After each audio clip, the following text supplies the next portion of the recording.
এবং আপনি যেহেতু গবেষণা করে বিজ্ঞানীদের মতো বাইর করছেন যে মা ভক্ত ছেলেরা যখন বিয়ে করে তখন তার বউরে পূর্ণ মর্যাদা দিতে পারে না, বউরে শ্রদ্ধা করতে পারে না এবং তার বউরা ওই সংসারের ভিতরে অশান্তিতে থাকে। আপনি একটা কাজ করবেন, আপনার যখন বিয়ের বয়স হয়ে যাবো তখন আপনি সুন্দর করে আপনার বিয়ের সিডি বানাই, আপনি সেটা কোনো এতিমখানাতে দিয়ে আসবেন।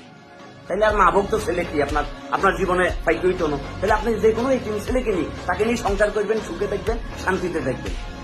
আমার মা আমার স্কুল, আমার মা আমার কলেজ, আমার মা আমার বিশ্ববিদ্যালয়, আমার মা আমার হসপিটাল, আমার মা আমার মানসিক শান্তি, আমার মা আমার মানসিক নিরাময় কেন্দ্র, আমার মা বিজ্ঞানী, আমার মা পৃথিবীর সর্বশ্রেষ্ঠ মনোরোগ বিশেষজ্ঞ, এবং আমার মা আমার জীবনের পারফেক্ট আদর্শ লিপি, এবং আমার মা হচ্ছে আমার জান্নাত, আমার মা আমার গোটা পৃথিবী।